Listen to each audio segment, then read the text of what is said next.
What would you risk to give a child hope? This is the true story of a teacher who refused to let war destroy her students' dreams. And what she did next changed everything. Her name was Miss Amara.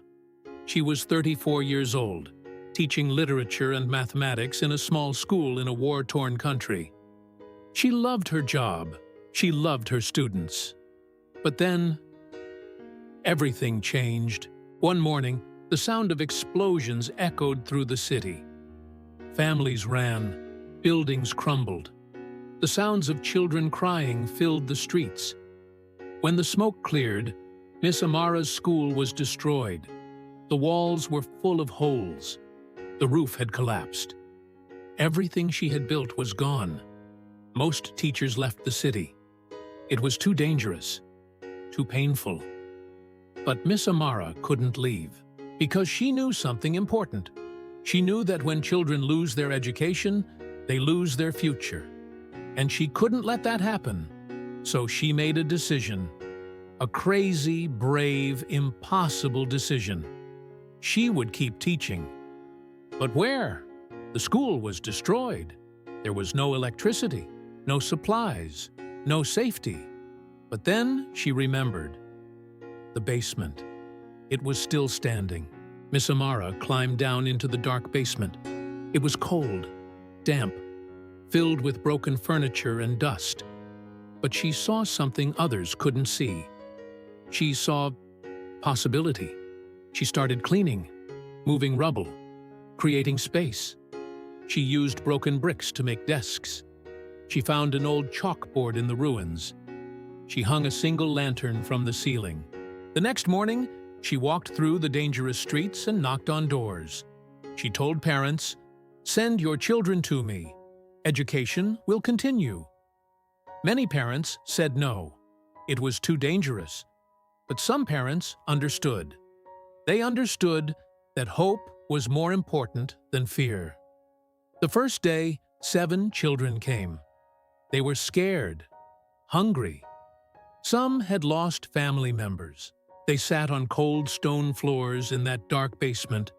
But when Miss Amara began teaching, something magical happened. For those few hours, they forgot about the war. They learned. They laughed. They remembered they were still children. Word spread. More children came. 10 students, then 20, then 50. The basement was full.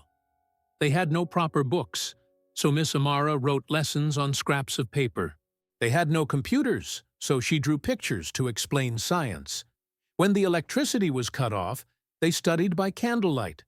When food was scarce, she shared her own meals. Every day was dangerous. Explosions could be heard above them. Sometimes they had to stop class and hide in the corner until the bombing stopped. But Miss Amara never gave up.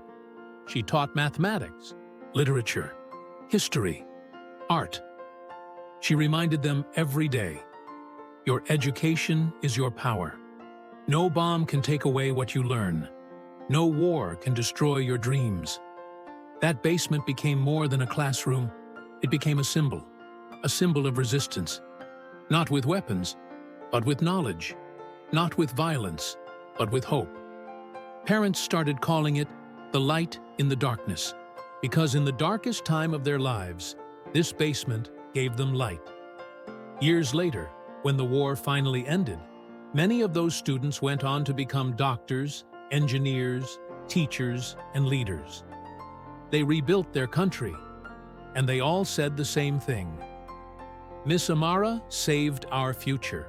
One teacher, one basement, one impossible decision.